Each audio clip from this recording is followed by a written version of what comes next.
Agarraron mi escritorio, literalmente, y bajé desde el quinto piso, yo detrás de mi escritorio que lo cargaban 2 personas y me ubicaron en el área de operaciones y me asignaron un edificio. Mi primer proyecto de construcción para ser supervisora del edificio. Así que eso fue maravilloso.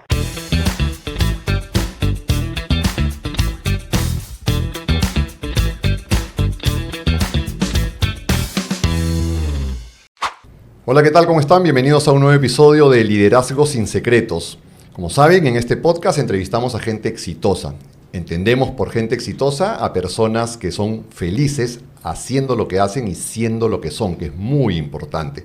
Eso no significa que no tengan miles de objetivos, mucha ambición de cosas por conseguir todavía, ¿no? En este caso, una invitada de lujo, para mí, mejor todavía porque está súper relacionada a la educación y bueno, por temas que ya les contaremos luego. Mariana Rodríguez, un gustazo tenerte con nosotros. Muchas gracias por aceptar la invitación. Hola Miguel, gracias por invitarme y me encanta estar acá. Gracias a ti, Mariana. Mariana, acá vamos a hablar sobre todo de tu carrera en la educación y lo mucho, según yo, que has hecho por la educación en el Perú. Ya se van a enterar por qué. Porque además, detrás de cámaras, ¿no? Siempre ahí, ya van a saber por qué. Pero queremos conocer un poquito más sobre ti, sobre tu trayectoria. Cuéntanos cómo comienzas, qué estudias, cómo comienza tu vida profesional y cómo así llegas a la educación. Muy bien. Bueno, llego a la educación por casualidad, no es algo que haya planeado. Resulta que soy, en mi familia, mi papá es ingeniero de minas. Okay. Yo soy la hija mayor de 5 hermanos, la única mujer, y decidí seguir los pasos de mi papá y estudiar ingeniería. ¿Y él feliz? Bueno. ¿Ah? ¿Él feliz de que decías esos pasos? Feliz, okay, sí. Qué bueno. Solamente me faltó que estudiara minas para que fuera más feliz. Pero no fue minas. Pero no fue minas, fue civil, ingeniería civil.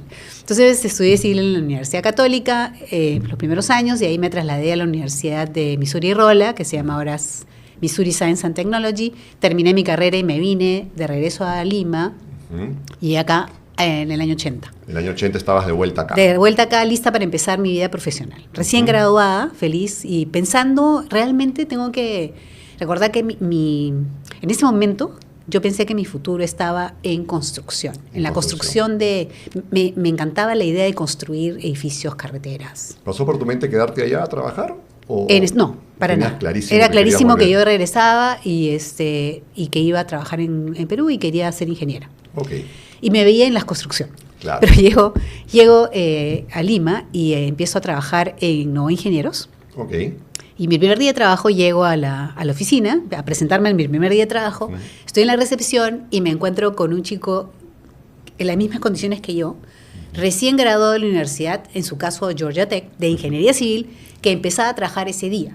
Y ese chico se llama David Fishman. y es muy importante mencionarlo. Es muy importante mencionarlo para lo que contestas. Exactamente. Pero presten atención a este segundito, por favor. ¿No? Sí, terminó siendo un importante personaje en mi vida. Sí, claro. Entonces nos conocimos en la recepción. Se conocieron ahí, hablaron. Ahí. Y entonces, claro, mientras nos ubicaban, hablábamos quién eres tú, de dónde vienes. Y al rato nos ubicaron. Okay. A él lo pusieron en el área de operaciones, construcción, y a mí me mandaron al área de cálculo, cosa que no me gustó nada.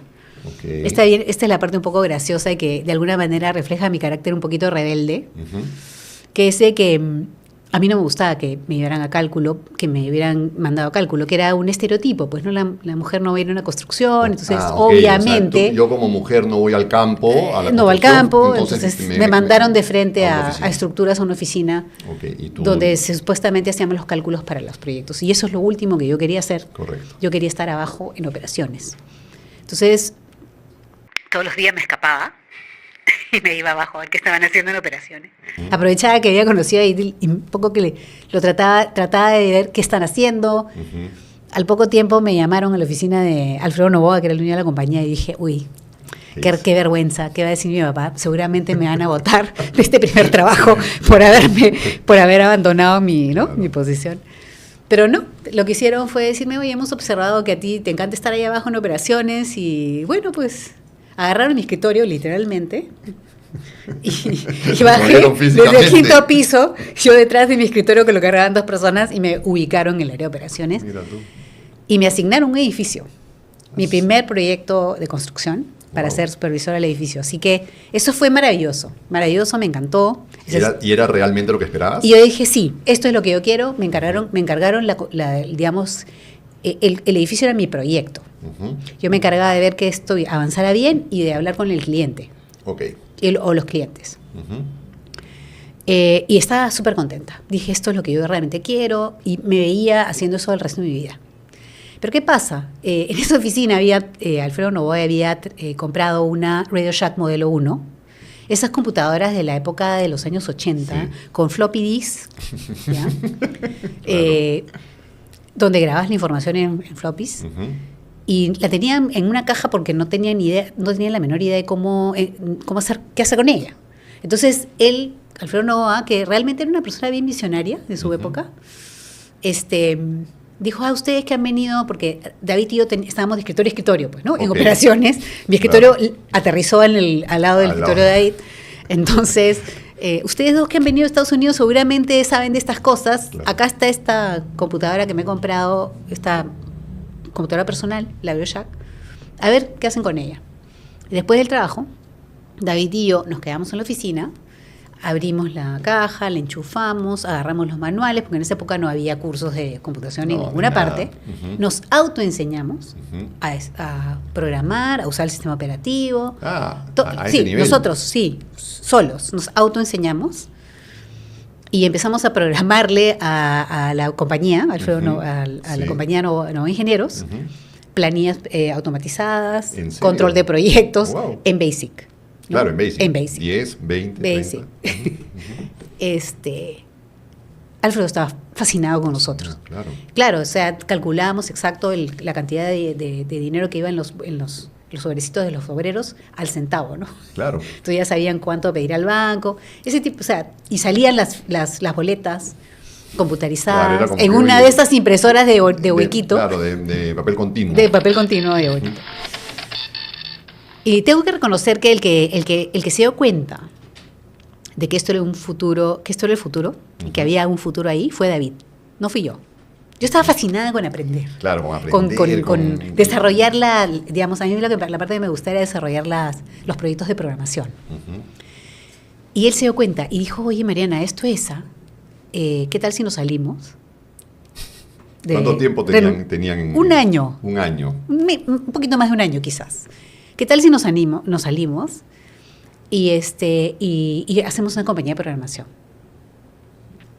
Eso era como darle una primera vuelta de cabeza a la idea que yo había tenido en mi vida. Claro. Yo me había visto como un ingeniero en una compañía trabajando, y de repente alguien me proponía, salte y vamos a hacer algo completamente de garaje. Claro, seamos independientes. Independientes, empresarios, emprendedores de garaje, porque empresarios no nos podíamos llamar en esa época, todavía. Claro. Emprendedores. Ya, le dije, está bien, vamos, porque no sé. Sí, pero, claro, eso te iba a preguntar. Mi intuición me decía que ese era el camino para mí. Sí, y además era algo que era tan apasionante, el estar descubriendo este mundo, y parecía tan interesante esa aventura de salir a ser emprendedora. Y yo la verdad que a esa edad no tenía mucho que perder. Seguía viviendo en la casa de mis padres, ellos tenía un gran soporte, una enorme net, ¿no? Había que aprovecharla, ¿no? Sí, había que aprovecharla. Había que aprovecharla. Y influyó, me imagino, también el hecho de la conexión que ya tenías con David. Exacto, ¿no? habíamos hecho clic. La confianza esa que se debe tener en un socio. Sí, y creo que fue muy bueno que fuéramos tan distintos. O sea, David y yo no podemos ser más distintos en todo sentido, personalidad, en talentos, en capacidades, pero es un complemento que se dio y que al final fue un poco mágico. Bueno, resultó mágico. Exitoso, ¿no? Muy exitoso. Entonces, bueno, para hacerte la historia corta, y no ir por todo lo que pasó entre eso, terminamos, primero haciendo una compañía de programación que se llama Interfase. Le pedí prestado a mi papá una oficina pequeña, no la oficina, sino una de los ambientes de oficina que no utilizaba. Ahí nos instalamos con 2 computadoras, una Apple IIe, una mía y una de él, y empezamos a hacer programas para compañías. Ok, o sea, empezamos programando. No tiene nada que ver con educación. ¿Y qué vendían? ¿El programa? Vendíamos el programa. El programa. O sea, te solucionó el la software. planilla. Acá tienes un software para planillas, acá tienes un software para control de operaciones, acá tienes un software para lo que tú quieras. Normalmente en compañías de ingeniería, porque éramos ingenieros y estábamos relacionados al mundo de la ingeniería. Era lo que conocían también. Conocíamos eso y nos sentíamos cómodos. Y de repente, estas compañías a las cuales nosotros le estábamos haciendo el software y que era una pesadilla porque hacer software para una compañía entraríamos en todo un tema, pero es bien difícil. Es muy difícil. Es muy complicado. Muy personalizado. Sí, muy personalizado. Después el uso que le dan al software, el software funciona a medida que lo usen bien. Correcto. Era complicado. Y cuando tú le decías, este es el software, está este floppy, decían, ¿cómo? $5,000 que ahorita pues... Claro, por esto. Por esto, muy caro. Entonces, no estaba resultando muy fácil salir adelante en este negocio. Pero las compañías nos comenzaron a pedir, oye, ¿ustedes saben usar VisiCalc? ¿Ustedes saben usar el Excel de esa época? Claro. WordStar, que era el Word, ¿no? De esa época. Sí. Saben usar WordPerfect. WordPerfect. En esa época era VisiCalc, si no me equivoco. Lotus 1, 2, 3. Esos programas eran los... Pantalla oscura con las celdas en amarillo. En amarillo, exacto. Sí, claro, yo no sabía, obviamente, pero eso se aprende en un segundo. Claro. Por supuesto que... ¿Nos pueden armar un cursito para los ingenieros? Ah, por supuesto. Obviamente, lo que hacía, y eso fue un poco más de mi lado, David se llama encargado del área de programación, de mi lado, lo que hacía era estudiar y aprender, autoenseñarme, el programa que fuese, que me han pedido. ¿Y cómo hacías? Porque no había Google, no había... No. Es el manual escrito...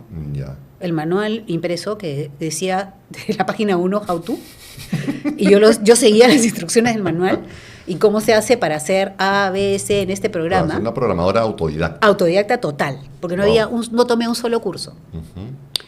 En base a eso, que yo había estudiado por mi propia cuenta, construía el manual para los alumnos. O sea, lo traducía, primero no traducía el manual castellano, lo que hacía era un curso. Claro. Yo no era pedagoga, nunca había estudiado, pero yo intuitivamente trasladaba eso que yo había aprendido por mí misma a un curso con capítulos, ¿me entiendes? Con tareas, con ejercicios de ingeniería. Contenidos, sílabus, todo. Entonces, y los ejercicios eran de ingeniería, es decir, yo sabía que ellos iban a usarlo para, no sé, hacer un cálculo de un proyecto, entonces yo les hacía el ejercicio de cómo hacer un calendario de un proyecto en VisiCalc. A la vena. Sí. Y comenzamos al tiempo, yo me di cuenta, y con David llegamos a la conclusión de que esto era mucho más rentable que hacer el software. Claro, el capacitar. El hacer capacitación traía estos recursos a la compañía. Y ya para terminar esta etapa de cómo llega la educación, resulta que por una de esas casualidades de la vida conocimos a otra persona que también fue muy importante en mi vida, que es Alfredo Miro Quesada, con su esposa Chiqui Bancalari de Miro Quesada, él trabajaba en One y estaba buscando programadores jóvenes. Entonces nos buscó, le había pasado referencias de nosotros, los invitó a un almuerzo, me invitó a mí a almorzar, y no sé por qué, porque realmente no tengo idea de cómo fue que pasó, que la conversación se fue de la idea de que nos contratara para ser programadores. Terminamos hablando de educación. Pero es que en ese momento yo ya estaba dictando cursos. Claro. Además, no solamente escribía los cursos. Obviamente los alumnos llegaban, y para esto a la oficina de mi papá, que le pedí otro espacio más, donde pusimos 25 carpetas, una pizarra.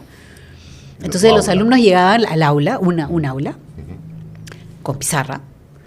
Los alumnos llegaban, normalmente llegaban con su boleta o con el dinero, porque los habían mandado con la plata para pagar. Cobraba, los hacía pasar al aula, se sentaban, luego entraba con los manuales, repartía los manuales y me paraba en la pizarra. Y todos me miraban. Eras tú la que estaba cobrando. Sí. Ahora soy la profesora. Sí. Va a dictar y dictaba la clase. Y dictaba mi clase. Entonces, me había enamorado de la educación. Y descubrí que en el fondo a mí me encanta. Es maravillosa. Me encanta enseñar. Creo que tenía una vena de profesora que no sabía que tenía. No y que salió a flote, pero así con fuerza. Entonces, cuando me fui a almorzar con Alfredo, que supuestamente íbamos a hacer un contrato para de programación, terminamos hablando de la educación y del mundo digital y la capacitación. Yo le conté lo que nos estaba pasando.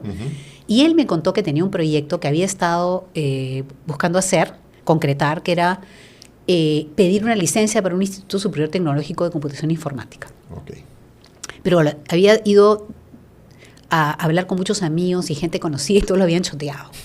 Literalmente no le habían hecho caso al proyecto, no le habían hecho nada de caso. Y a mí me pareció maravilloso la idea de, oye, ¿por qué no hacemos un instituto especializado en computación informática? ¿Y cómo es eso de la licencia? Perdóname, ¿qué año estamos hablando? 83. 82, 83. Rápido, ¿no? Del 80 habías vuelto de yo del 80 recién graduada. Impresionante. Recién, en el 83 ya estaba conversando con... 82, 83 ya estaba conversando con Alfredo sobre esta posibilidad. Y la verdad que me entusiasmé, o sea, me parecía fantástico. Y dijimos, ya, asociémonos. Y él dijo, bueno, pero yo quiero traer a mi esposa, Chiqui, porque ella es administradora y nos puede ayudar además, porque Alfredo además era ingeniero, era también ingeniero, agrónomo. Dijimos, perfecto, tráela. Estamos empezando el proyecto. Es así como nace Cibertec. Cibertec nace así.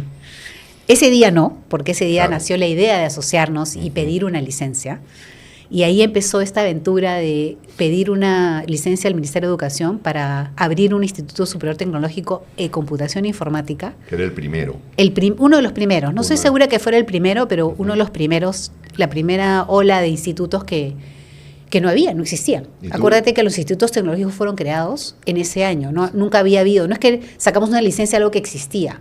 Era una licencia a algo que no existía. Ustedes querían pedir una licencia de algo una cosa que acababa de ser creada por el gobierno, que no existía, no existían los institutos tecnológicos, y nosotros íbamos a sacar la licencia, hicimos todos los papeles para que nos dieran la licencia para operar un Instituto Superior Tecnológico con la carrera técnica, profesional técnica de computación informática de 3 años. Claro, y los alumnos salían graduados de profesionales técnicos en computación informática. Como lo que... Sí, con lo que es ahora, porque es todo lo que es los institutos tecnológicos. Claro, todos los institutos tecnológicos. ¿No? Sí, nacieron y ahí nacieron varios. O sea, somos parte de una primera camada, digamos, de institutos que salieron. Yo imagino que tú saliste ese almuerzo y fuiste a David y le comentaste lo que había sucedido. Creo que David apareció en el almuerzo al final y terminamos en una noche, me acuerdo clarito, de brainstorming, diciendo, ¿cómo le vamos a poner este proyecto? ¿No? Surgieron N nombres y al final nos quedamos con Cibertec. Porque ¿Salió esa misma noche? En una noche en la que teníamos que definir para ponerle el nombre al proyecto y sacarlo en el ministerio. Teníamos que decidir cómo se va a llamar. Y fue una noche así muy bonita porque entre todos decidimos cómo se iba a llamar este instituto, este proyecto que teníamos en mente. Y le pusimos Cibertec porque pensábamos en el mundo de los robots, cibernética y tecnología. Dijimos, esto es computación, es robots, es el mundo del futuro. Es un nombre espectacular. O sea, han pasado 40 años y sigue siendo un nombre... Tiene mucho karma, bonito. Bonito, buen karma tiene ese nombre, Cibertec. Y entonces, nada, empezamos y digamos, oficialmente nos dieron no me acuerdo exactamente la fecha ahora, pero nos dieron la licencia para operar. Pero claro, no podíamos recibir alumnos que iban a estudiar todo el día en la oficina de mi papá. Claro. Y aparte mi papá estaba desesperado porque los vecinos de su edificio eran todos compañías de ingeniería consultoras. Claro. Y el tráfico de gente que subía y bajaba por el ascensor, la escalera a la hora de las clases, porque nos dio otro espacio, hicimos una segunda aula, era inmanejable. Entonces un día me llamó y me dijo, hijita, ¿sabes qué? Creo que llega el momento que se mueven y tengan su propio local. Claro. Yo dije, sí, es apropiado además porque ya toca recibir a la primera promoción de alumnos, a los cachimbos, de la carrera de computación informática. Que van a estar 3 años con nosotros. Con nosotros y que van a estudiar una carrera durante el día. No es que tú vienes en la noche un par de horas, 3 veces por semana a estudiar un curso. No, era la carrera. Claro. Había que formarlos. Si tenía currícula, hicimos la currícula, hicimos todo. Claro.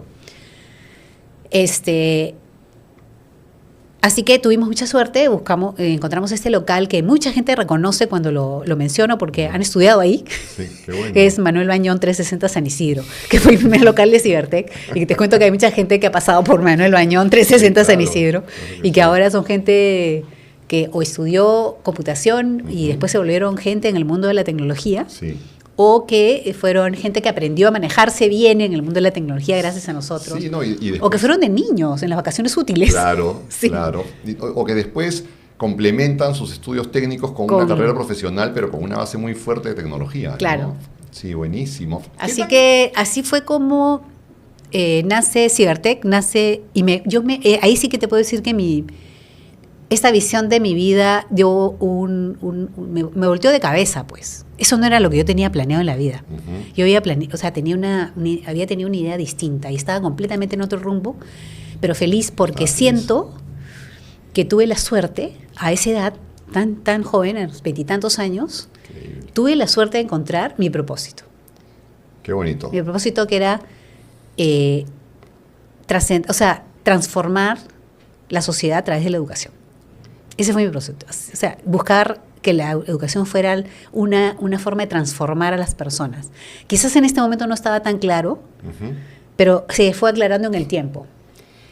Yo creo que siempre tiene que haber como que un ingrediente de no solo dinero, ¿no? Para hacer esto. Cuando tú dices, voy a hacer este negocio, o sea, no es cuál es el negocio que me dé más plata, sino es cuál es el negocio que a mí me encanta, que es mi pasión, que doy, y te va a ir bien, lo más probable, no es asegurado, pero te va a ir bien. O sea, te tengo que decir con toda sinceridad que el dinero era lo último en nuestras cabezas, en la cabeza de los socios.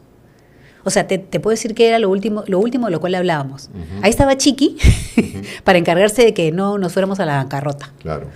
Pero ese no era el punto de la conversación cuando nos juntábamos a conversar sobre nuestro proyecto, de lo que estábamos haciendo, porque esto efectivamente empezó a operar, entró una promoción y tuvimos nuestros primeros alumnos, que eran básicamente la misma edad que nosotros, excepto por Alfredo, que es 10 años mayor y tenía barba, entonces él era el director del instituto. Él tenía que aparecer. Él ponía la autoridad. Sí. Sí. Entonces, el dinero en la ecuación no estaba. Estaba la excelencia, estaba la visión de futuro, estaba la pasión por el mundo digital, estaba la pasión por hacer las cosas bien. ¿Y de servir? Totalmente, porque era vocación de servicio en el sentido de que nosotros nos preocupábamos desde el primer momento en que los alumnos tuvieran la mejor experiencia educativa que le pudiéramos dar nosotros. ¿Cuántas personas fue la primera promoción? ¿Te acuerdas más o menos? Sí, 20 y tantos. No, yo pensé que... Más o menos, no, 6. es que fue increíble, no, 23. Se graduaron 9. Okay. Se graduaron 9 la primera promoción. Muy difícil los cursos. No era fácil y creo que estos alumnos entraron con muy poca conocimiento de lo que era este camino que estaban tomando, ¿no? Seguramente les llamó la atención. Se terminaron graduando 9. Nunca pusimos las cosas fáciles. Correcto. Es cierto que la valla que siempre pusimos, el estándar era alto. Pero y era alto porque era necesario que fuera alto. ¿Consideras que fue una buena decisión? Totalmente. Totalmente. Porque nosotros estábamos comprometidos con la excelencia. Ese fue nuestro primer valor, la excelencia. Y la excelencia significa hacer las cosas bien y que los resultados fueran lo mejor que podíamos nosotros lograr con lo que teníamos. Entonces, la verdad que la currícula, los profesores que contratamos, el servicio que dábamos era dentro de lo garaje que era, porque esta casita era una casita que tenía un solo teléfono fijo, en esa época no había internet, ¿no? ¿Cómo enseñaban computación? Enseñábamos computación en las aulas con teoría. Claro. Y teníamos un laboratorio donde los alumnos hacían sus prácticas de laboratorio, o sea, sus ejercicios. Claro. Éramos muy estrictos con el calendario del año, con los inicios, con la puntualidad, la asistencia, el compromiso de los alumnos, las evaluaciones. Se graduaron 9 de la primera promoción que nos dieron un primer, comenzaron a construir lo que se llama el prestigio. Claro, un espaldarazo a su prestigio, sí. ¿No? Porque esa era mi siguiente pregunta. Primero, hay muchos emprendedores que nos ven, yo soy emprendedor de vida, de cuna. ¿Cómo se hace, cómo hicieron para que 23, 25 personas confíen en un hombre nuevo, en algo que no se conoce, ¿no? O sea, es un tipo de instituto, digamos, que era nuevo en el país. Sí. Van a enseñar algo que no se enseñaba antes. Sí. Y son 4 personas que no conocen. Exactamente. Pero ¿sabes lo que pasa? Que cuando ya lanzamos Cibertech, como carrera, la carrera como Cibertec. Ya Cibertec se había hecho un pequeño nombre en lo que se llama educación continua. Ah, ok. Acuérdate que nosotros dictábamos clases a personas que lo necesitaran. Pero no con ese nombre. Con Cibertec, claro. Ah, ¿Qué es lo que hicimos? Cuando fundamos Cibertec para hacer un instituto, esos cursos de capacitación que nosotros teníamos pasaron a ser parte del patrimonio de esta nueva empresa. Perfecto. O sea, cada uno puso lo que tenía. Correcto. Alfredo trajo su proyecto, nosotros trajimos los alumnos que ya teníamos y una especie de flujo de dinero que ya estaba constante, claro, que nos daba. O sea, el capital fue menos de $1,000. Y lo que pusimos entre todos. Yo traje mi computadora, él puso la suya y entró todo en una especie de pozo y con eso comenzamos. Y entonces, a partir de eso es que la marca se empieza a posicionar. Correcto. Y se posiciona como, y llama la atención, porque nosotros ninguno de nosotros había estudiado marketing, pero David es bien creativo. Muy creativo. Muy creativo. Muy. Entonces, la forma en que nosotros comunicamos lo que éramos era muy original. Siempre fue muy original. Okay. Llamaba la atención. Atraía. Saltaba a la vista. O sea, hacíamos cosas que no eran el común, como poner un aviso en el periódico que tenía la forma de una computadora, ¿no? Para enseñar los cursos. Entonces, el nombre se había comenzado a posicionar como el nombre para, si querías aprender computación, quieres saber cómo usar un sistema operativo, cómo programar en BASIC. Me acuerdo del primer anuncio que lo diseñamos nosotros con unos chicos que nos acompañaron toda la vida, que son, los quiero mucho, son los de Taller 4, que son recién graduaditos de Toulouse. Maravilloso. Nosotros fuimos sus clientes. Entonces, nosotros hacíamos los avisos para el periódico en el comercio con ellos. Okay. Uno que fue espectacular y que fue justamente antes todavía de la carrera, si no me equivoco, es que pusimos un aviso que decía, ¿hablas BASIC? Como diciendo, ¿hablas inglés? Claro. Si no hablas BASIC, estás en nada. Entonces, ¿así decía o no? Hablas BASIC y el resto del relato del aviso te hacía decir, oye, si no hablas BASIC, estás fuera. Estás fuera de ligas. Muy original, pues, ¿no? Entonces, muy distinto. Y ahí nació el otro pilar de nuestro ADN, que es el pilar de la innovación. Tenemos dos pilares muy importantes en todo lo que he hecho en mi vida dentro de lo que es la educación. El primero es la aspiración a estándares altos de excelencia, hacer las cosas bien, poner estándares altos en todo lo que haces. Y la segunda fue la innovación. La innovación, que están relacionadas, ¿no? Totalmente. Y que, bueno, hay un momento en que se contraponen. O sea, ¿en qué sentido? Te lo digo, quizás me voy al futuro, ¿ya? La calidad y la innovación tuvieron su momento. Sí. Y me remonto a cuando yo ya estaba de CEO en Cibertec y queríamos implementar calidad total. Okay. Y la calidad total, que nace con esta filosofía de Deming, Edward Deming, a mí me encantó, entonces me metí a leer. Yo en esa época no había Google ni Internet, por lo tanto, si yo quería, yo me comía los libros de management. O sea, no había libro de management que saliera, que no pasara por mis manos. Okay. Y yo me los leía. Y en cada vez que leí un libro, decía, ¿qué puedo llevar a Cibertec? Correcto. ¿Qué puedo llevar a mi empresa? Y me tropecé con la calidad total y dije, esto es importante. Si yo quiero altos estándares de calidad, esa es la manera de hacerlo. Me leí todos los libros y empezamos un proyecto de calidad total dentro de Cibertec. Pero eso significaba estandarizar procesos, poner orden. Claro. En una institución que es caótica por su innovación, que todo el tiempo quiere cambiarlo todo, que tenemos que innovar, que tenemos que romper, que tenemos los paradigmas son distintos, si no está roto, rómpenlo, porque sí, entonces hubo un primer choque entre esta idea de que se necesitaba la cultura de la calidad total para tener estándares altos que fueran además elevándose, que te lleven a la excelencia inconsistentemente, correcto, porque la calidad total te pone en un estándar, pero no te quedas ahí. Hay los círculos de mejora continua, correcto, y vas elevando tus mejoramiento continuo es un concepto. Pero eso es orden, eso no es caos. Claro. Y yo sentía, y David también, que había un poco de choque porque ahora esta parte disruptiva que tenemos, donde ya el proceso hay que romperlo porque ya no. Nosotros encontramos el equilibrio perfecto. ¿Cómo? Lo que hicimos fue que la calidad total entraba aquello que ya estaba establecido. que era la base digamos, del negocio educativo, le decimos nosotros, ¿no? Yo no tengo ningún problema en decirle a mi universidad de negocio. Correcto, y gracias a ustedes, no además, sí. es que eso se logró exactamente, dar la vuelta en el Perú, exacto, ¿no? No hay que esas dos palabras no es que el se hecho contrapongan, no se contrapongan. Para nada. Entonces, lo que hicimos fue Perdóname, para complementar la idea, porque además el hecho de que sea un mejor negocio hace que yo dé una mejor educación. Exactamente, sino de dónde sacas el oxígeno para seguir creciendo e invirtiendo. Y además, el hecho de que sea negocio no significa que no tenga un core social. Puede tener perfectamente. Para nada, perfecto. Entonces, bueno, finalmente lo que hicimos fue encontrar la fórmula perfecta. Los procesos de calidad total entraban la calidad total era aquellos procesos que tenían que ser estables, donde ya había algo que estaba ongoing. Okay. O sea, la operación. La operación. De la contratación de personal, el dictado de clases. Exacto. Todo eso iba entrando, calidad total entraba, y la experiencia del mismo alumno. Okay. O sea, todo lo que era estable y tenía que ser estable, la calidad total entraba a homogeneizarlo y a hacer mejora continua. Okay. Y la innovación entraba a todo lo nuevo, todo lo que ya había que rebotar y descartar y empezar a pensar en algo distinto. Y eso es lo que, y ese equilibrio no es fácil de mantener.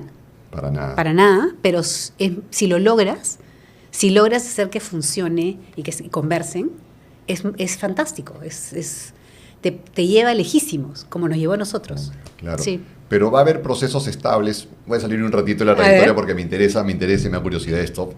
Como yo nací como consultor de procesos, entonces ahí me agarraste la fibra. Okay. El hecho de que sea un proceso estable y le metes mejoramiento continuo todo, en algún momento también hay que tratar de romper. Por supuesto. Hay que tratar de hacerlo caótico en algún momento. O sea, no caótico, pero digamos, en algún momento hay que irrumpir ahí, hay que tratar de hacerlo. Ahí viene la reingeniería. Correcto. Ahí viene la transformación.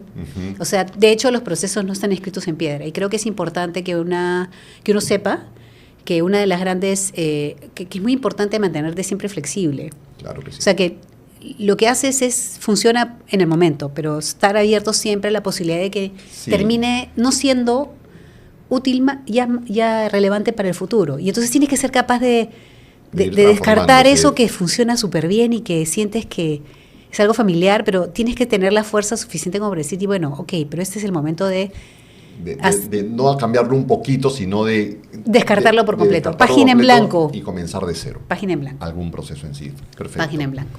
Buenísimo. Entonces, el negocio, gracias a sus estrategias maestras de publicidad y de marketing y de juntar la innovación con la calidad. O sea, se acuñó ese ADN que después se ha llevado a lo otro que hicimos, de esa combinación de excelencia y calidad.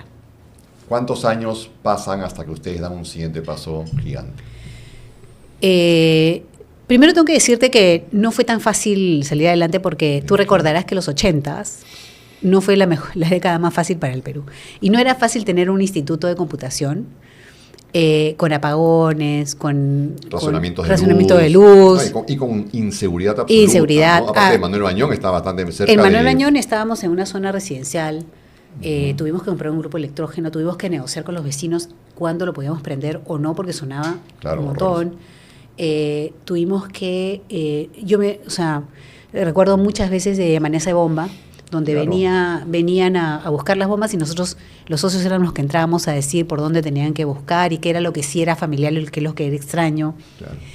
No fue fácil, fue una década bien difícil, pero en esa época la pasión por lo que estábamos haciendo era tan fuerte que realmente no recuerdo haber sufrido. Claro. O sea, no recuerdo sufrimiento. ¿No recuerdas en ningún momento haber dicho tiro la toalla? No, para nada. Sé que era difícil, había muchos desafíos. ¿Y esos desafíos se trasladaron a lo económico? O sea, ¿comenzaron a reducirse los alumnos o algo por el estilo? No, al contrario. Lo que pasó es que crecimos como la espuma. ¿Por qué? ¿Por qué crecimos como la espuma? Porque no nos contentamos con tener la carrera de computación, que traía un grupo una cantidad de alumnos que fue creciendo razonablemente en el tiempo. El siguiente año ya no fueron 23, fueron 40, pero teníamos una actividad de capacitación, lo que llamaban los cursos libres, así los llamamos, cursos libres, y después se volvió el área de extensión profesional, en los que teníamos de todo. O sea, Quiero aprender Excel, por ejemplo, algo así. Cualquier diseño, software de diseño, AutoCAD. Pero siempre con tecnología. Todo era tecnología. Nunca nos salimos de esa... por mucho tiempo no nos salimos. ¿Y qué pasaba? Que ofrecíamos cursos libres en el verano, curso libre para niños. Perfecto. Vacaciones útiles. Vacaciones útiles. Los 3 meses de verano Hagámosle un favor a los padres. Y venían, no sabes lo que eran. No sabes lo que eran las vacaciones. Los horarios, no podíamos. Teníamos que seguir abriendo horarios y no teníamos dónde poner a los niños. Y a los jóvenes. Y luego en las noches venían los... Y después hicimos cursos cortos, pero con programas. Es decir, programador, pero no oficial de 3 años con carrera, sino... tú eres un ingeniero y quieres ser programador. De acuerdo. Ya, entonces tomas tu programa de 9 meses, que podías llevar modularmente por cursos, y ir armando tu programa, o podías llevarlo, y tenías el diploma de Cibertech, de programación en Basic o programador, no sé. Y así, y éramos éramos increíblemente innovadores y ágiles en la creación de nuevos productos. Versátiles, ¿no? Todos los años, y aparte que era obvio que tenía que ser así. Estábamos en un mundo, nosotros agarramos la ola digital cuando comenzó. Claro. Y todos los años cambiaban los softwares, y todos los años había nuevas versiones, y todos los años salían cosas nuevas. Y después nos volvimos más sofisticados. Buscamos hacer alianzas con Microsoft, y nos convertimos en centro. Por ejemplo, nosotros fuimos el primer, si no me equivoco, el primer centro que instaló Microsoft para capacitar en sus software. Certificábamos, ellos certificaban. Tienen un término, sí, ¿no? y tenían un centro de exámenes. Nosotros preparábamos alumnos para que dieran los exámenes. Mira, y estos eran un segmento de gente que era muy técnica, claro, que quería muy técnica. Todavía en las universidades no se llama ingeniería, la ingeniería de sistemas, y el software vino mucho después en las universidades, y crecimos como la espuma, a pesar de que estábamos en una década complicada. Fue una década complicadísima. Sí, pero nosotros... ¿Cuáles fueron las principales conversaciones entre los socios? O sea, no todos eran distintos, pero todos pensaban igual, ¿cuáles eran los principales? Resulta que Alfredo y Chiqui eran totalmente distintos entre ellos y totalmente distintos a David y a mí. ¿Tú sabes esto del Myers-Briggs? ¿Perdón? ¿Has escuchado el Myers-Briggs de test de personalidad? Sí, correcto, claro. Entonces nosotros hacíamos mucho trabajo personal, o sea, como socios y con nuestro personal. Trabajaban en ustedes mismos. Sí, porque otro de los grandes pilares que es parte de nuestra ADN es que nosotros nunca nos olvidamos de que lo que hace la empresa es la gente. Tenemos a la excelencia. La excelencia, la calidad, la innovación y el talento. Y la cultura, o sea, la gente. Cultura. La gente. Nunca perdimos eso de vista. Eso es súper importante porque invertimos mucho en nosotros mismos y en nuestra gente. Porque aparte que estábamos creando siempre productos nuevos, por lo tanto era natural para nosotros hacerlo. Claro. Era nuestra vida diaria. No nos parecía raro tener que estarnos actualizando cada rato. Y lo hacíamos no solamente en las cosas técnicas, sino también en cómo ser mejor manager, cómo ser un mejor liderazgo, cómo ser mejor marketing.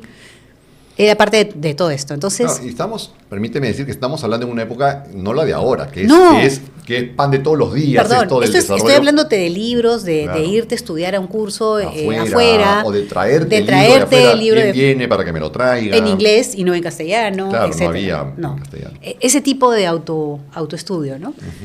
Y David era Busquillas, ¿ah? David es el Busquillas. David era el que puso mucho de este tema de trabajar yo puse quizás el corazón de las personas, en el sentido de que la preocupación por las personas y que las personas son lo que mueve la empresa, pero David trajo esto de cultura, clima, de liderazgo, ¿no? de aspirar como persona. Exacto. Yo tuve reuniones algunos años después, ya lo haremos con David. Y sí, o sea, eso le nacía. Esas ganas y esa motivación que te da David de oye, tú puedes ser mucho más. Exacto. Tú puedes desarrollarte más. Es como que sales con unas ganas de Era su propio camino de superación personal. Sí, correcto. Que lo trasladó a la empresa. Porque los socios llevan a la empresa lo que son, ¿no? Entonces, pusimos nuestros valores. Están de alguna manera representados ahí. Y resulta, volviendo a Myers-Briggs, hicimos un curso de Myers-Briggs.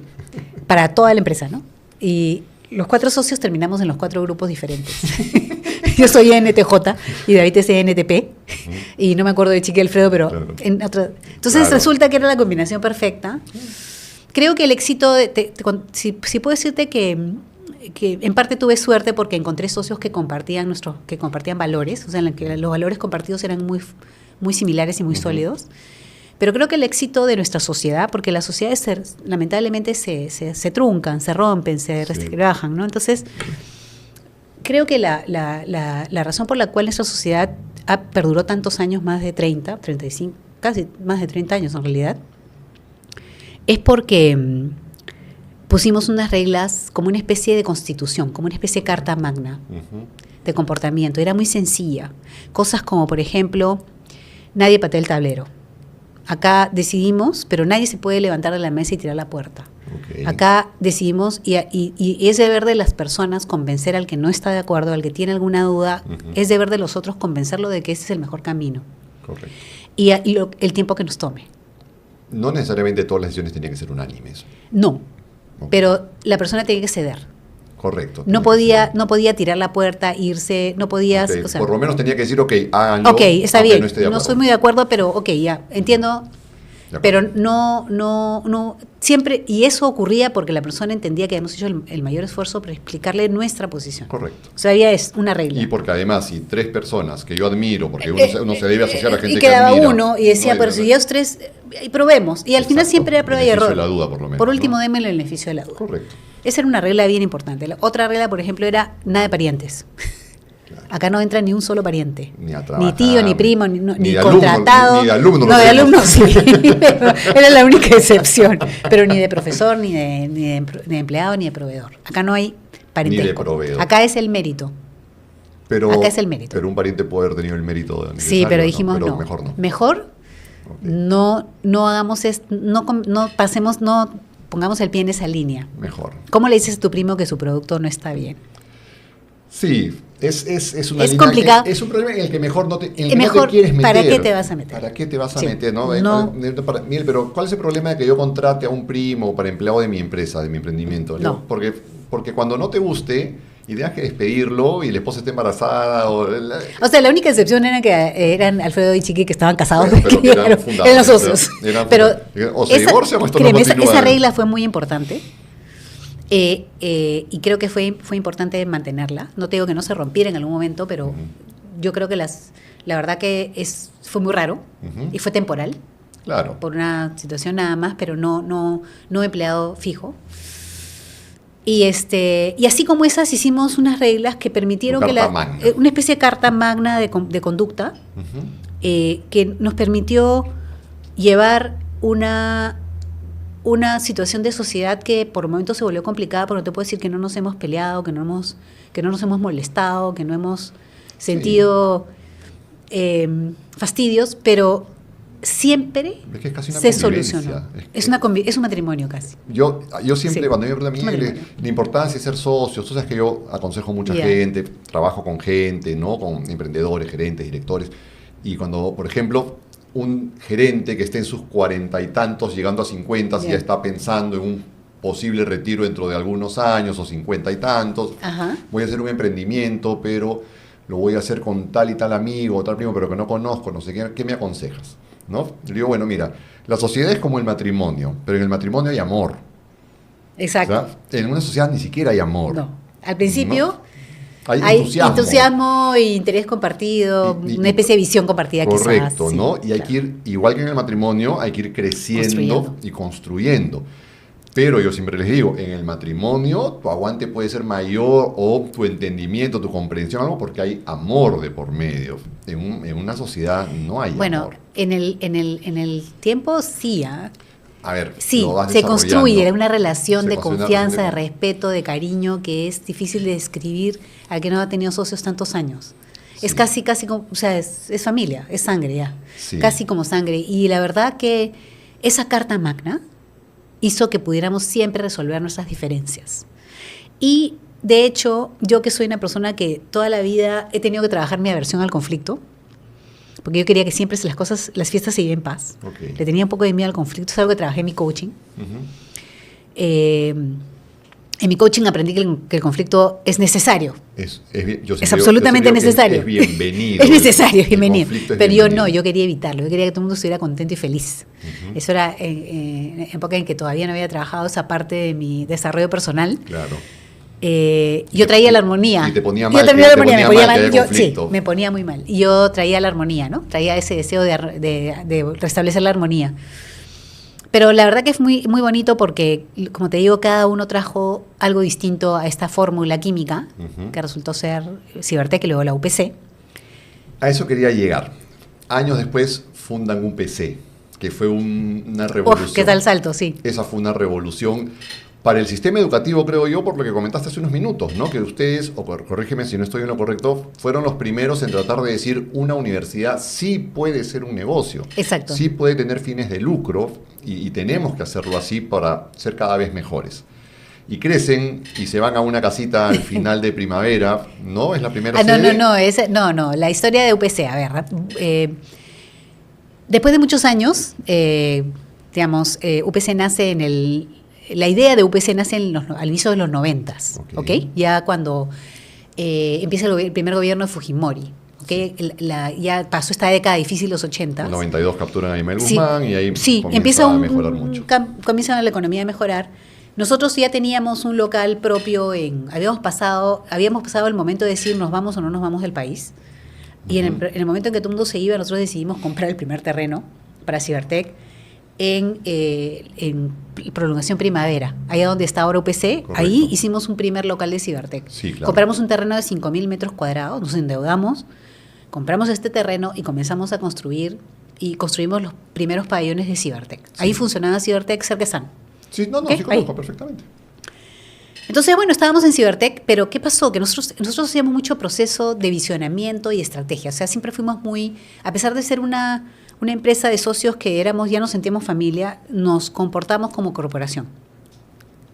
Y si bien no había un gerente general nombrado, de alguna manera yo asumí ese rol por mis capacidades.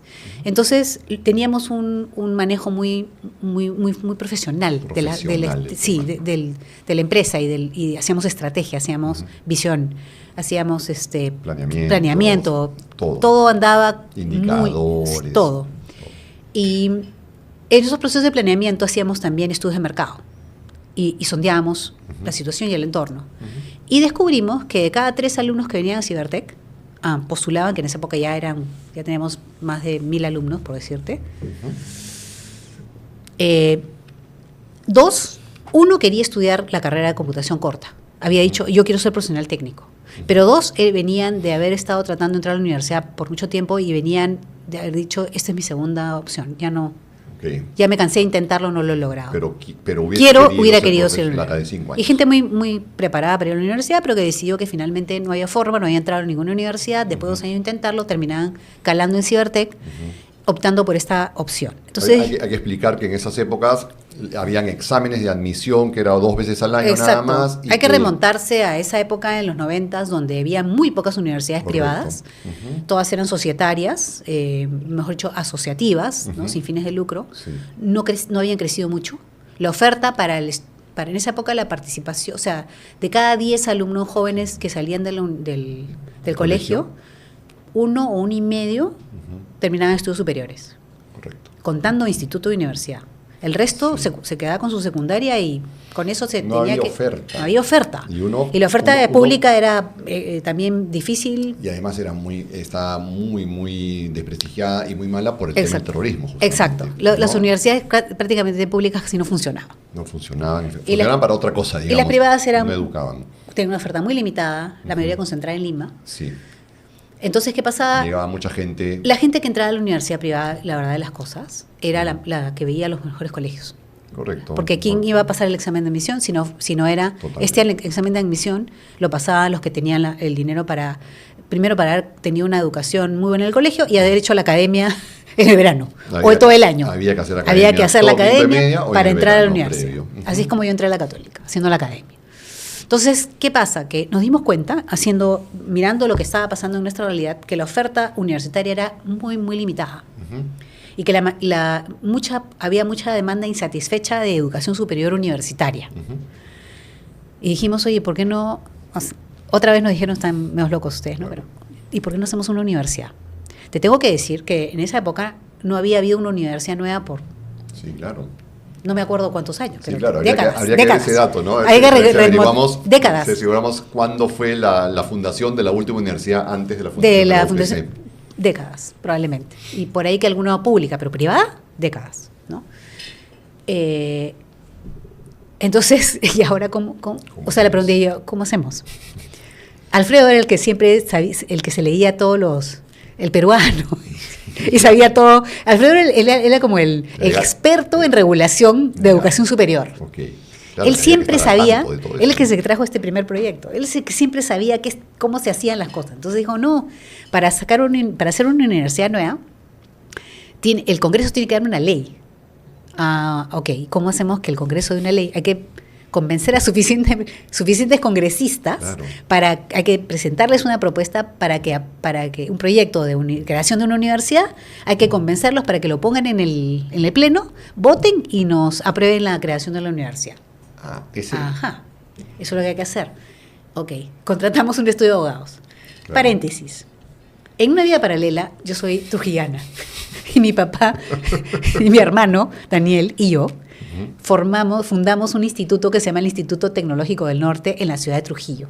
Mi hermano se fue a manejar el instituto, a encargarse del instituto. ¿No tenías de socios a los No, yo era la única socia común. Y los dos socios sabíamos de esta existencia, porque yo les dije, ¿ustedes tienen algún problema en que yo haga esto con mi papá y mi hermano? Y me dijeron, no, hazlo. Pues no te dijeron, nosotros queremos participar. No, hazlo. No hay ningún problema, todo bien. Claro.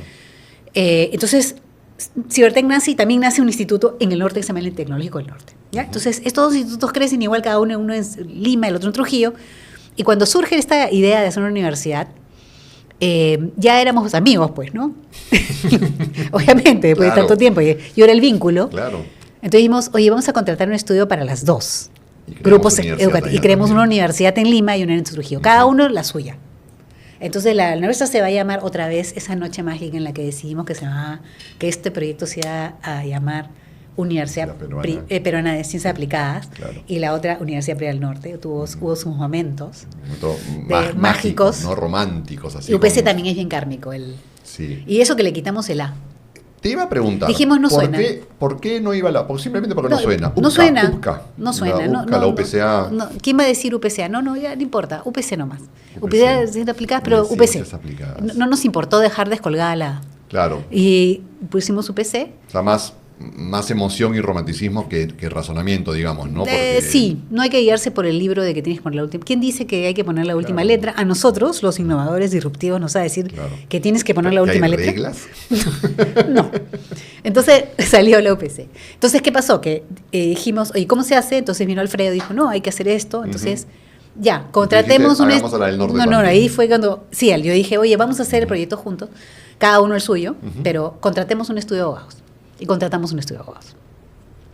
2 años después de todo el proceso de armar el proyecto, hacer el lobby transparente y obviamente bien hecho, porque el lobby no es una mala palabra, es una buena palabra, hay que hacerlo bien. Exacto. El lobby fue, oye, vamos a mostrar las bondades de nuestro proyecto al Congreso de manera pública y transparente para que se apruebe esta ley. Entonces, créeme, la verdad que parecía imposible, pero efectivamente...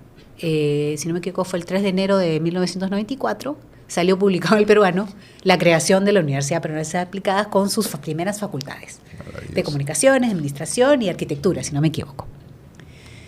Y nacimos, pero no teníamos nada.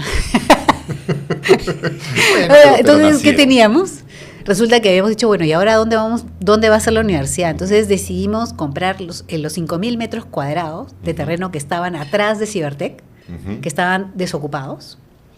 Compramos y había un muro que separaba Cibertec de este terreno que daba a Alonso de Molina. Correcto. Y dijimos, acá va a estar UPC. Entonces, vamos a construir, pusimos una primera piedra y te estoy hablando dijimos, vamos a lanzar la carrera las carreras que tenemos, y ahí comenzó la parte recontra innovadora de la UPC, donde dijimos pero no queremos ser una universidad más. Queremos ser una universidad que esté en el top nosotros aspiramos siempre a estar en el top, vamos a competir con la de Lima, la Católica. La gente decía, ¿cómo la vas a...? Imposible. O sea, sí, además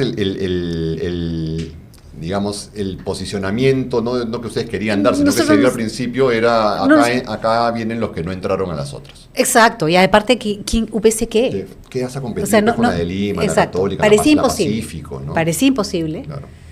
Pero nosotros nos habíamos puesto la meta de competir en ese segmento y decimos, bueno, nosotros vamos a competir, pero no vamos a copiar.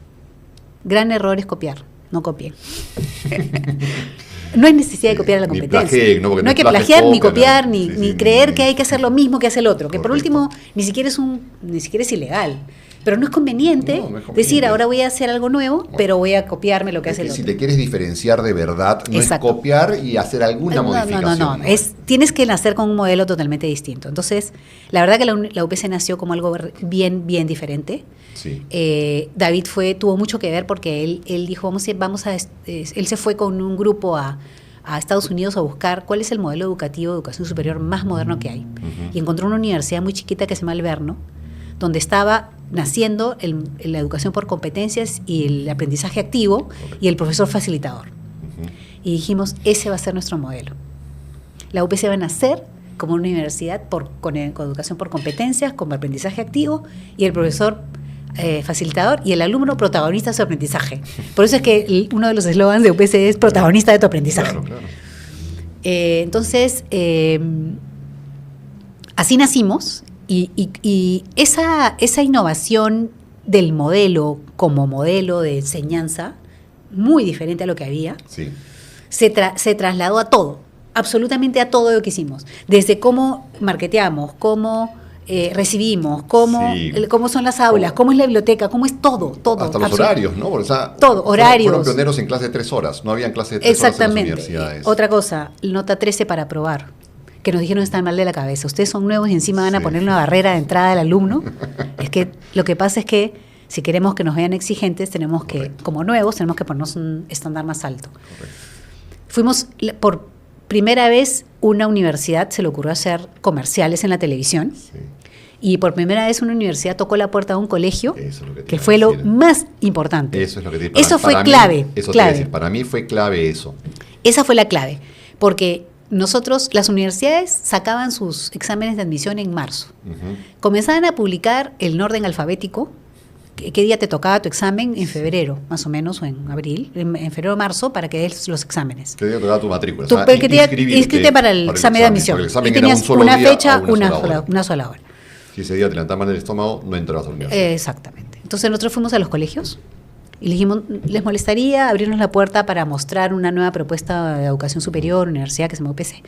Y nos fuimos a los mejores colegios. Uh-huh. O sea, me acuerdo que la primera base de datos fue de 300 colegios, los mejores colegios de Lima. Okay. Nos fuimos ahí y presentamos la UPC y dijimos, aparte, no tienes que esperar a marzo, puedes venir a dar un examen o puedes darlo aquí en el mismo colegio. Uh-huh. Si apruebas este examen que es de aptitud, no es de conocimientos, ya entraste, pero no puedes matricularte si no tienes tu certificado secundario. No tienes idea de lo que fue eso. Un boom. Solamente con esa idea llenamos todos los espacios que teníamos disponibles para la primera promoción, que fueron como 300 alumnos. 95, 96. 94 fue, creo que 94 segundo ciclo. Okay. Si no me equivoco, fue el primer semestre. Una noche en que me acuerdo que solamente teníamos la primera piedra y ya estábamos publicando los resultados del examen, y en esa época no había internet, no podías publicarlos por redes. Uh-huh. Los teníamos que poner en las digamos, como unas pizarras. No, el terreno tenía una pared de madera, con portón de construcción, uh-huh, un cerco de construcción. Uh-huh.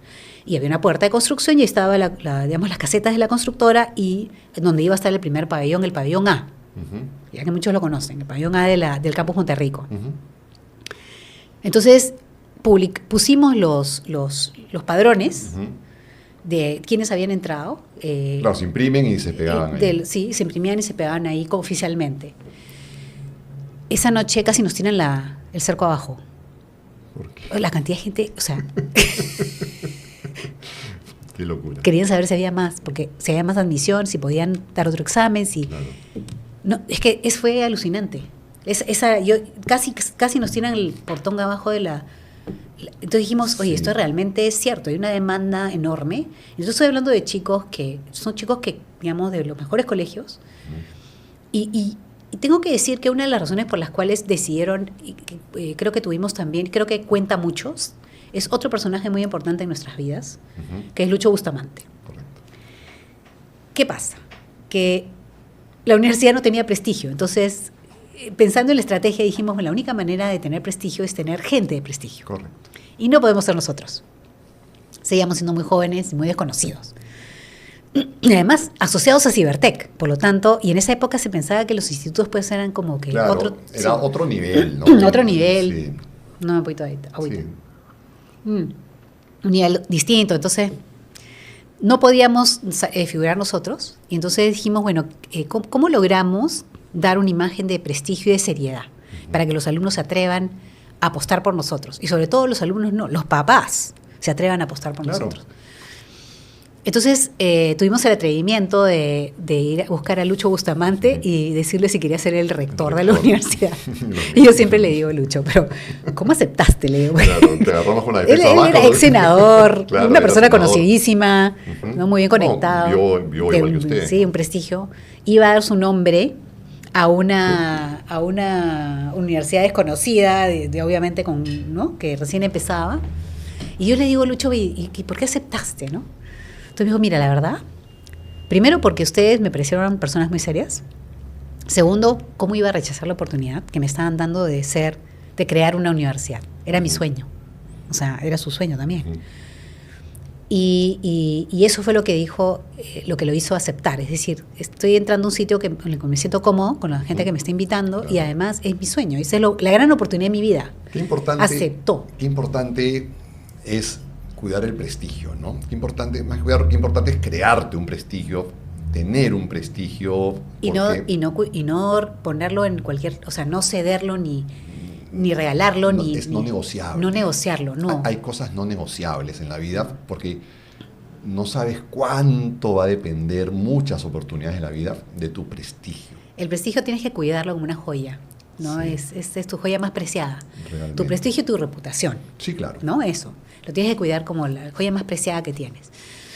Y Lucho traía mucho prestigio, Correcto. Estuvo dispuesto a ponerlo al servicio y digamos como una forma de compensarlo, no, sino de comprometerlo, porque dijimos es el socio perfecto. Le cedimos en esa época ya estábamos viendo de pasar a ser universidad societaria con fines de lucro, y entonces decidimos darle en su momento a Lucho un porcentaje pequeño, cada uno cedió, no nos tuvo que comprar, cedimos. No compró. No. Sí. Cedimos A un veces uno porcentaje. escucha estas cosas y dice, wow, qué... Cedimos. No sucedían, no suceden estas cosas muy a menudo. Cedimos a Lucho, dijimos, queremos que seas parte de esto, tú lo vas a construir con nosotros y te vamos a ceder parte de y él nuestro... estuvo muchísimos años. 15, más de 15 años, sí. Más de 15 años, Sí, claro. con nosotros. Y fue el que finalmente trajo a los primeros decanos Claro. y a los primeros directores de carrera. Sí. Y construyó el prestigio desde el área pedagógica y académica que... Y tengo que darle mucho mérito a Lucho, porque Lucho viene de la educación tradicional. Él no necesariamente venía de un modelo como el que estábamos proponiendo. Sí, claro. Era un modelo para él desconocido, pero se lo compró.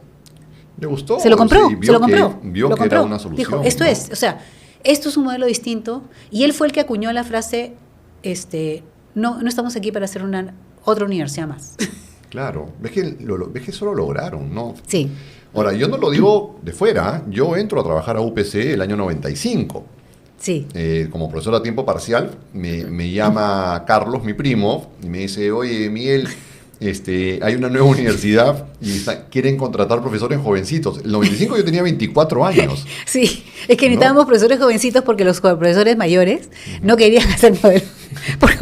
O sea, iba a ser muy difícil cambiarles el chip. Sí, claro, ¿no? Sí. Entonces me dice, y a mí que me fascina la educación, yo era profesor particular, dictaba en las famosas academias preuniversitarias. Claro, ya, perfecto. Tenía grupos de estudio.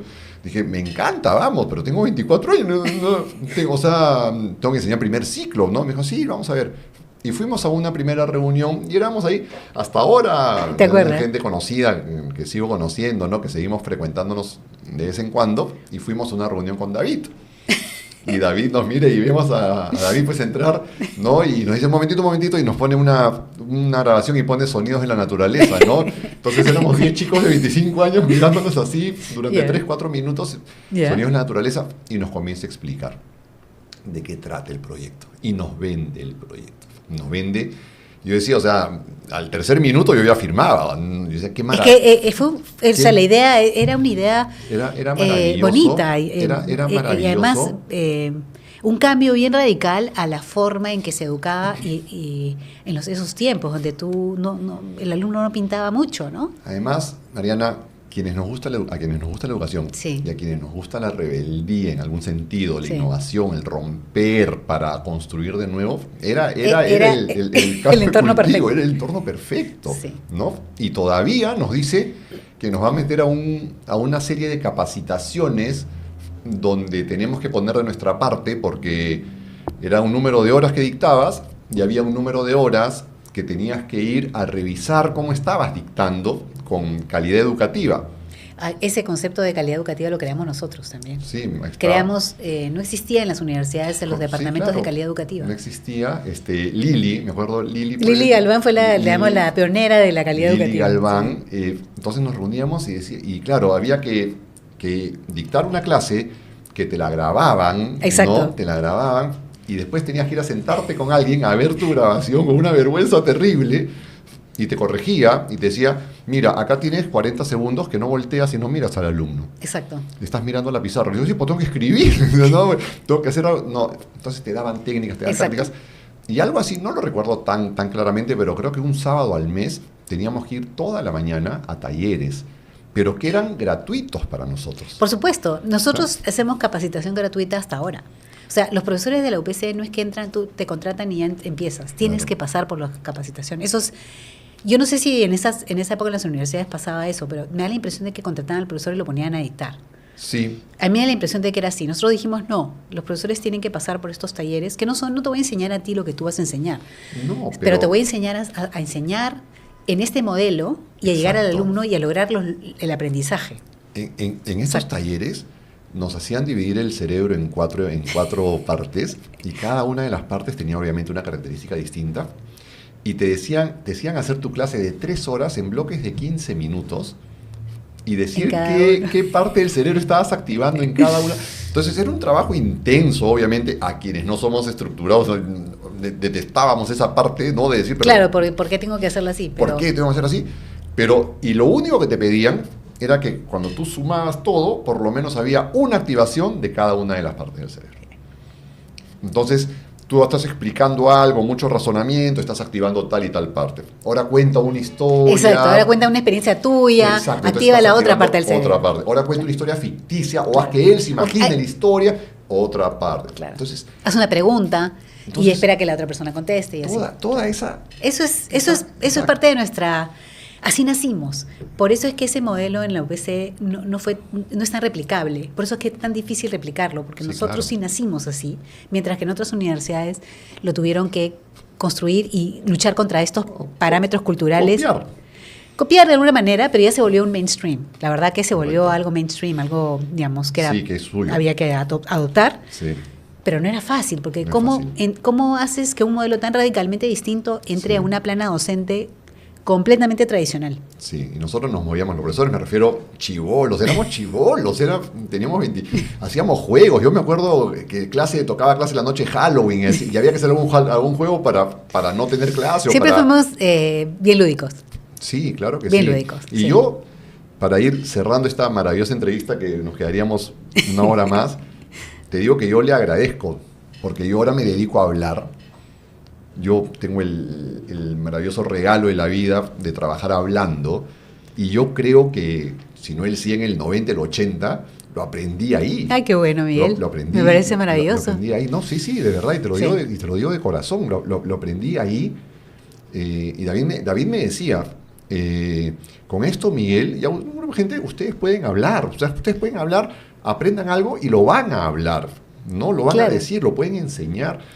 Y la verdad es que fue como No recuerdo, me encantaría tener pues esa parte teórica ahorita para revisarla, pero lo único que sé es que nos sentaron unas bases espectaculares de cómo comunicar, de cómo llegar realmente a la persona. Y eso es lo que hizo que la UPC fuera realmente distinta. No solamente en la parte de marketing, sino la realidad. O sea, la verdad es que la UPC es distinta en su core. En su esencia. En su esencia. Tenemos que ir cerrando. Okay. Llega una oferta o una negociación y ustedes venden. Sí, esto fue, bueno, ya pasan los años y bueno, comenzamos a preguntarnos cuál es el futuro de la universidad. Nosotros éramos los dueños, teníamos las acciones de UPC. ¿Quién va a heredar esto? Y no necesariamente nuestros hijos son personas que tengan por qué dedicarse a la universidad, dijimos. Y además estábamos hablando ya en estos procesos de visionado, decíamos, oye, el mundo se va a abrir. Nosotros nos dimos cuenta que venía la globalización, la apertura del mundo y oye, las universidades internacionales van a venir al Perú y vamos a tener que competir con ellas. Claro. Mejor busquemos una universidad internacional muy grande y seamos parte de una universidad más grande y démosle a UPC un futuro asegurado cuando nosotros no estemos. Claro. Entonces contratamos una empresa que nos ayudó a hacer el roadshow. Repetí la historia, el pitch lo hice 100 veces y ya yo misma me cansaba de repetirlo, pero finalmente un roadshow es ir a buscar. El roadshow es, claro, ir a buscar gente que prospectos que se interesaran en ser aliados estratégicos, comprar una participación, algo que nos pudiera sacar a nosotros un poco de la operación y meter una universidad internacional. Un poco más de soporte internacional a la universidad. Porque en el fondo la universidad no es para mí, es para el mundo. Entonces yo quería que sobreviva, que tenga un futuro trascender, ¿no? Entonces había que buscar quién la puede acunar después de nosotros. Y entonces el proceso duró 2 años. Y en ese proceso de buscar gente, nos tropezamos con Laureate. Laureate International University es una red en esa época tenía 28 universidades en el mundo. Y pasaron por Perú y nos vieron, nos dejaron pasar, pasaron 2 años, nos buscaron de vuelta y dijeron, no, estamos interesados. Y entonces esa fue una de las experiencias más increíbles de mi vida también, porque ellos pidieron, la venta tenía que ser total, 100%. En 2 partes, 80 y después 20 en 3 años, pero todos. No podía vender uno, no. Y no podían negociar con cada uno, había que escoger un representante para que negocie, y me escogieron a mí. ¿Tus socios? Mis socios. Entonces yo tuve que... Yo fui la que fui a negociar la venta de la UPC. Tú te sentabas en la mesa de negociación. En la de estudio de abogados. Y Miguel, ¿sabes qué? Fue como... Yo siempre cuento esta experiencia como me secuestraron unos extraterrestres y me llevaron a Marte y 6 meses después me regresaron a la Tierra. Porque eso fue una negociación intensa. Claro. Estas negociaciones duran... O sea, de repente toda la noche se queda la gente y claro, yo me aparecí con mi investment banker y mi abogado y del lado de Lores apareció un equipo de 18. Sí, yo sentada en la mesa con este equipo de gente una corporación americana y yo con mi abogado y mi... Pero fue una buena negociación, finalmente llegamos a buenos términos, se hizo una buena venta. Más allá del tema económico, Mariana, ¿cuáles fueron los factores fundamentales para llegar a una buena negociación? La transparencia de la negociación, fue muy transparente. Win-win. Win-win, transparente, sí. Coincidencia de valores y de propósitos, porque yo conocí al dueño, al fundador de Laureate, que era Doug Becker en ese entonces, un americano que tenía un sueño de hacer esta red mundial de universidades, y para mí eso fue, conversamos y nos caímos bien desde el primer momento, sangre emprendedora, la misma sangre emprendedora. No era un grupo financiero, un grupo educativo. Claro, no era un fondo de inversión. No era un fondo de inversión que venía a estar, que iba a estar 7 años y se iba. Sí, claro. No, esto era para siempre. Nunca se sabe, pero esa era la intención. Sí, correcto. Y lo otro que me pareció genial finalmente en la negociación fue que me pidieron que me quedara. Y te quedaste como CEO del grupo. El día de la firma, que fue con champán, claro, sí, ¿no? Firmamos, bueno, todos encontrados, sí. De alguna manera es duro hacer eso, sí, claro. Pero es necesario. Hay que saber cuándo. Llega el momento de hacerlo. Ves que no todo es por ti, ¿no? No, es que hay que trascender. por la institución. Claro. Y entonces, ese día, todos presentamos nuestra carta de renuncia y al día siguiente nos contrataron a todos. Quizás para otra oportunidad es cómo hicimos esto para que no fuera mal visto. O sea, fue toda una estrategia. Lo hicimos muy bien. Ese cambio de propiedad se hizo muy bien. Yo creo que es un caso de estudio de cómo hacer un cambio de propiedad con muchas posibilidades de ser malentendido y que lograra ser aceptado, acogido y aplaudido. ¿Por qué te refieres a malentendido?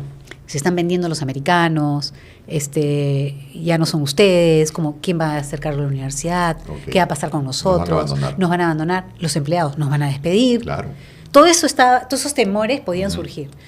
Y se hizo muy bien. Y finalmente, al día siguiente me convertí, mis socios estuvieron de acuerdo, al día siguiente me convertí en la gerente general de UPC, que terminé siendo la gerente general del grupo educativo porque eventualmente se vendió también Cibertech, UPN, el ITN, y todo ese grupo educativo terminó siendo Laureate Perú, y yo fui presidente y CEO de Laureate Perú hasta hace muy poco tiempo, antes de la pandemia. Otra parte de mi vida. Quería cerrar UPN, es la universidad que la creamos, también se llevó a vender después, 2 años después. Ya. Pero finalmente se vende en el 2007, entre el 2007 y 2008, y cuando todo esto se convierte en el grupo educativo Laureate, las 4 instituciones, yo termino siendo la persona que se encargaba del país, la CEO del país. Así, o sea, tenías, y además era CEO de UPC. Responsabilidad de toda la operación ejecutiva a tiempo completo, en planilla. Era la persona encargada. Nunca mandaron a nadie de Estados Unidos. Yo reportaba. De confianza, ¿no? Yo reportaba a un directorio afuera, pero yo me quedé. Y al día siguiente la universidad siguió operando como siempre. Normal. Yo pasé a ser la gerente general y luego pasé a ser la gerente del grupo. Era gerente del grupo y gerente de UPC hasta que ya no pude porque el grupo creció y entonces tuve una gerente de UPC. Correcto. Pero estuve muchos años, los años de mayor crecimiento estuve yo de gerente de todo el grupo educativo. Fue una experiencia maravillosa. Sí. Y estoy muy agradecida porque finalmente fue perfecto. Me pude quedar. Claro, y encima todavía sigo ahí porque... Eso te iba a preguntar, ahora tienes una posición de directora.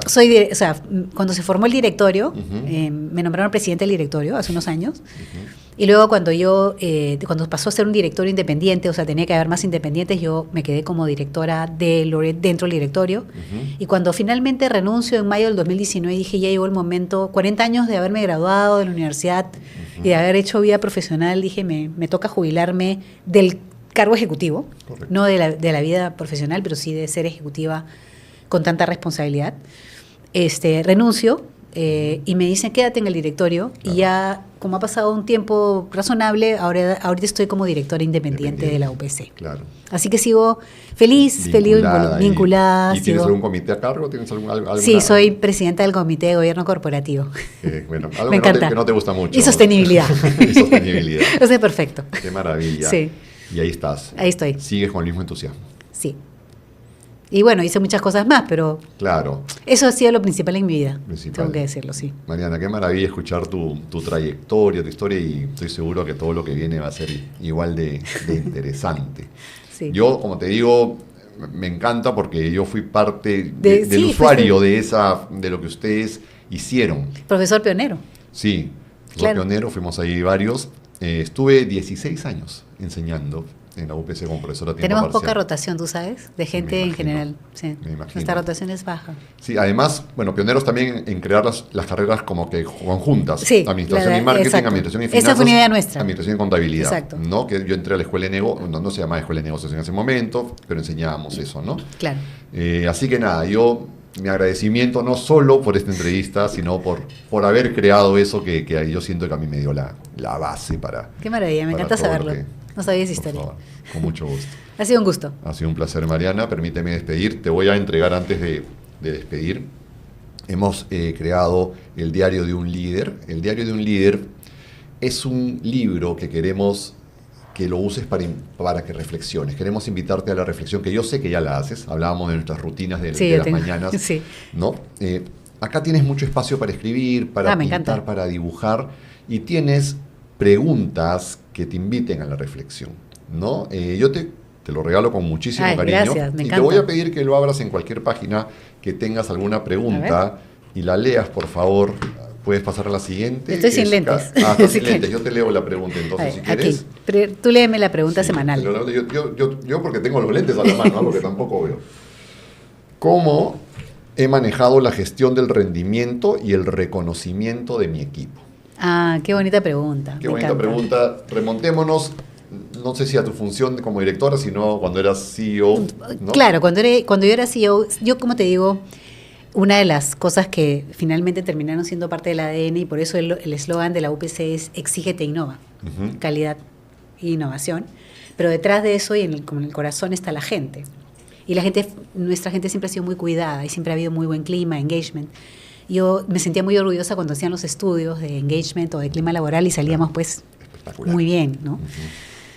Y todo eso tenía que ver con que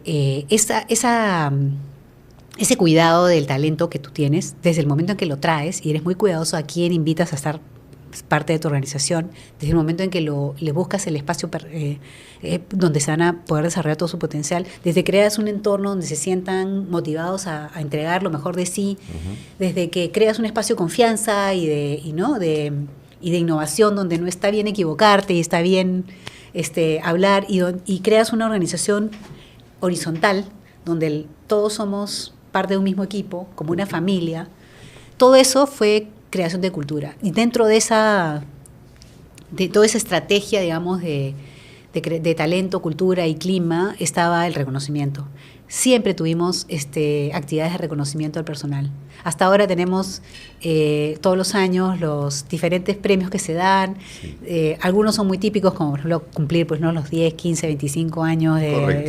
Pero ese es el PIN. Sí. Pero tenemos reconocimientos por una serie de cosas. El proyecto más innovador. Mejor profesor de tal facultad. Los premios y los reconocimientos en UPC son parte de nuestra cultura. Y creemos en que es necesario que la gente se sienta valorada y reconocida. Es importante. Y que eso sea visible. ¿Me entiendes? Que sea visible. Necesario, visible. Visible, consistente, además transparente, totalmente objetivo. Numérico. O sea, es lo más numérico que se puede. Pero tiene todo un proceso. O sea, no es que te ganas un premio así nomás. Claro. El único numérico es el cumplimiento de años. Pero el resto... No, pero digo, hay evaluaciones. Por ejemplo, de coprofesores, porque hay encuestas que los alumnos se evalúan a los profesores. O sea, sí. Y en el caso de los colaboradores, de repente el reconocimiento es por un proyecto. Claro. Haber hecho algo concreto del cual se sienten orgullosos. Y los reconocimientos son visibles porque se hacen ante toda la universidad. O sea, no es que de repente alguien se entera que a alguien le han dado un reconocimiento. Correcto. Usamos los espacios que tenemos donde estamos todos juntos para hacer esos reconocimientos ahí. Y nosotros teníamos, y como parte, por lo menos mi práctica como CEO, era que cada trimestre alquilábamos un cine y toda la universidad, excepto el personal mínimo para que mantenga la operación, todo el personal venía al cine y yo me paraba adelante con el equipo directivo y les contaba cómo estaba yendo la universidad. Y la información era totalmente transparente, estado financiero, flujo de caja, toda la estructura de gastos, la estrategia, presentábamos la nueva campaña, cómo nos había ido, cómo estábamos con los postulantes. Claro. Y en esos espacios donde había reconocimiento, había esta información, esta comunicación, Q&A, o sea, preguntas-respuestas, ahí se hacían los reconocimientos. Y al final del año había esta gran fiesta, como la tienen la mayoría de las empresas, donde también se daban estos reconocimientos y donde nosotros los fundadores y luego con el equipo directivo hacíamos una presentación lúdica de valores. Okay. O sea, cantábamos y bailábamos un skit que tenía que ver, representaba una historia de valores. Una de las más graciosas es cuando Lucho, David, Chiqui, Alfredo y yo decidimos disfrazarnos de los superhéroes. Lucho era Superman, yo era la Mujer Maravilla, David era Spider-Man, Alfredo era Batman y Chiqui era Gatúbela. Y hicimos una presentación de que en realidad todos nosotros teníamos superpoderes. Y que había o sea, hicimos toda una representación y vestidos con capa, completos, en la reunión del final de año, hicimos una representación de lo que significaba poner los superpoderes al servicio de la universidad. ¿Y cuál era tu superpoder? Por darte un ejemplo. No, sí, claro. Pero era totalmente lúdico. Perfecto. Y estaba pensando, mientras te escucho, en que los superpoderes los tuvieron, ¿no? Porque la cantidad de profesionales exitosos Sí, la verdad que manejan tantas empresas, que le hacen tanto bien a la sociedad, que le hacen tanto bien al país, salieron de ahí. Sí, estamos Muchísimos. orgullosos de eso. Qué La maravilla. verdad que sí. ¿Se viene un libro sobre la UPC o no? No lo sé. No sé si un libro, porque creo que eventualmente... Varios tomos. No, sí. Hablando de libros, sino que en algún evento se me ha ocurrido que deberíamos contar la historia. No Sí. sé en qué formato, pero deberíamos contarla. La Me verdad parece que que sí. vale la pena. Es una historia que merece ser contada. De verdad que sí, Sí. merece ser contada. Yo creo que sí. Bueno, alguito has contado acá y creo Algo que contado sí, acá. de verdad que merece ser contada. Ha sido un placer, Mariana, tenerte. Un placer para mí también. Muchísimas gracias. Una entrevista llena de emoción, una entrevista muy, muy, muy bonita. De verdad que yo fui parte de eso, de usuario. Gracias a ellos yo logré desarrollarme como lo que estoy tratando de hacer. Muchísimas gracias. Nos vemos en el siguiente episodio de Liderazgo sin Secretos. Chao. Mariana.